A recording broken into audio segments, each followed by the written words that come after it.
తమ్ముడు, నా వైపు చూడు. చాలాసార్లు నీ మనస్సాక్షి నీతో మాట్లాడుతుంది. గంటల తరబడి ఫోన్ దగ్గర కూర్చొని ఆడుకుంటున్నావే. చెడ్డవాటిని చూడకపోవచ్చు, ఆ సమయం వాక్యం దగ్గర గడపాల్సిన నీవు వాక్యం దగ్గర గడపకుండా, మోకాళ్ళ దగ్గర గడపాల్సిన నువ్వు మోకాళ్ళ దగ్గర గడపకుండా ఫోన్ దగ్గర గంటల తరబడి నువ్వు ఆడుకుంటూ ఫోన్తో సమయాన్ని వృధా చేసుకుంటా ఉంటే ఎన్నిసార్లు నీ మనస్సాక్షి నీతో మాట్లాడలేదు? ఎన్నిసార్లు నీ మనస్సాక్షి నిన్ను గద్దించలేదు? ఎన్నిసార్లు నీ మనస్సాక్షి నీ మీద నేరారోపణ చేయలేదు? ఇన్నిసార్లు గద్దించిన కొన్నిసార్లు నువ్వేం చేసావో తెలుసా? త్రోసివేసావు. అలా త్రోసివేస్తే ఏం జరిగిద్దో తెలుసా? విశ్వాస ఓడ బ్రద్దలైపోద్ది, మన ఆత్మీయ స్థితి చెడిపోద్ది. దానికి మించి ఒంటిలో వణుకు పుట్టించే మాట ఏంటో తెలుసా?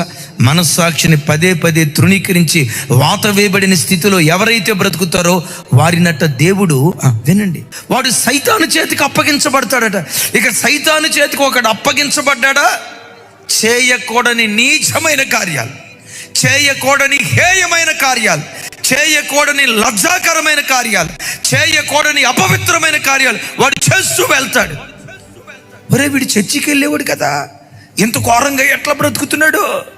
వీడు దేవుడు నమ్ముకున్నవాడు కదా, ఇంత రోత బ్రతుకు ఎట్లా బ్రతకగలుగుతున్నాడు? ఎలా బ్రతకగలుగుతున్నాడు తెలుసా? దేవుడే వాడిని సాతాను చేతికి అప్పగించేస్తాడట.